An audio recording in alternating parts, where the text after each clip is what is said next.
بسم اللہ الرحمن الرحیم۔ السلام علیکم، ہنا بٹ کے ساتھ آپ دیکھ رہے ہیں CID نیوز نیٹ ورک اسلام آباد۔ آج کی تازہ ترین خبریں۔ احساس کفالت پروگرام، وزیر اعظم کا آج سے 70 لاکھ خاندانوں میں رقوم کی تقسیم شروع کرنے کا اعلان، اور کہا پسند ناپسند یا سیاسی بنیاد پر رقم نہیں دی جائے گی۔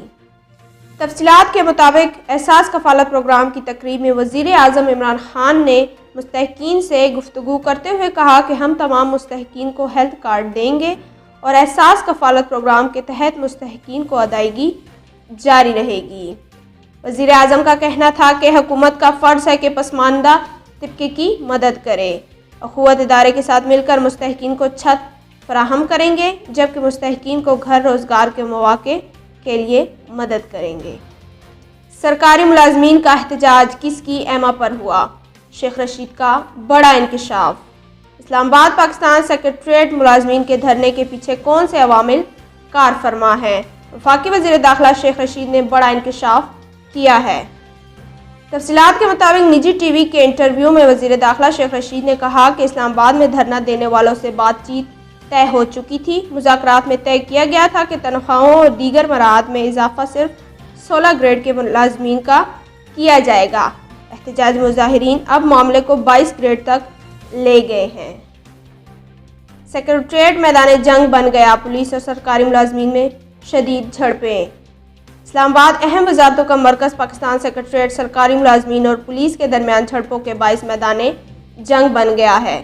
تفصیلات کے مطابق وفاقی دارالحکومت مسلسل تیسرے روز بدنظمی کا شکار ہے۔ اسلام آباد ہائی کورٹ میں وکلاء کے پرتشدد مظاہرے کا سلسلہ ابھی تھما ہی تھا کہ پاکستان سیکریٹریٹ ملازمین نے تنخواہوں کے اضافے پر دھرنا دے دیا ہے۔ ورکنگ باؤنڈری پر بھارتی جارحیت، ذہنی معذور نوجوان جاں بحق۔ سیالکوٹ ورکنگ باؤنڈری پر بھارتی فوج کی بلا اشتعال فائرنگ کے نتیجے میں ذہنی معذور شخص جاں بحق ہو گیا ہے۔ تفصیلات کے مطابق لائن آف کنٹرول پر آئے دن بلا اشتعال فائرنگ کرنے پر پاکستان کی چوکس مسلح افواج کی جانب سے بھارت کو کرارا جواب دیا جاتا رہا ہے۔ کنٹرول لائن پر افواج پاکستان کے ہاتھوں ہزیمت اٹھانے کے بعد گزشتہ سب بھارت نے ورکنگ باؤنڈری پر ذہنی معذور شخص کو غلطی سے سرحد پار کرنے پر فائرنگ کرتے ہوئے جاں بحق کر دیا۔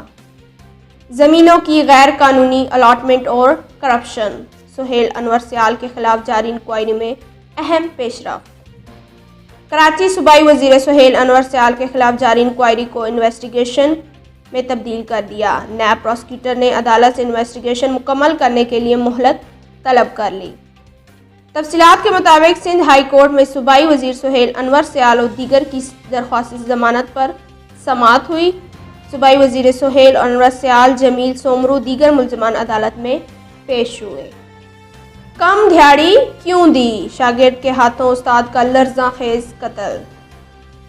کراچی پولیس نے کراچی کے مضافاتی علاقے سچل بلاول گھوٹ میں ایک ہفتے قبل ہونے والا قتل کا معمہ حل کر لیا ہے۔ تفصیلات کے مطابق سچل بلاول گھوٹ میں ایک ہفتے قبل گھر سے گلا کٹی لاش ملنے کا معمہ حل ہو گیا ہے۔ پولیس نے مقتول طارق کا قاتل کوئی اور نہیں اس کا شاگرد اور دوست تھا، جسے گرفتار کر لیا گیا ہے۔ کرونا وائرس وبا کے باوجود بینکوں کے ڈپازٹس میں اضافہ۔ Karachi state bank of Pakistan کا کہنا ہے کہ کرونا وائرس کی وبا کے باوجود بینکوں کے ڈپازٹ میں اضافہ ہوا اور جنوری 2021 میں ڈپازٹ 17,896 ارب روپے تک پہنچ گئے۔ 24 گھنٹوں کے دوران ملک میں کرونا وائرس سے 62 افراد جاں بحق، 1072 نئی کیسز رپورٹ۔ اس کے ساتھ آج کی خبریں اختتام پذیر ہوئیں۔ مزید خبروں کے لیے دیکھیں ہمارا چینل CID نیوز نیٹ ورک اسلام آباد۔ اپنا خیال رکھیں اور دوسروں کو اللہ حافظ۔ You are watching CID News Network Islamabad.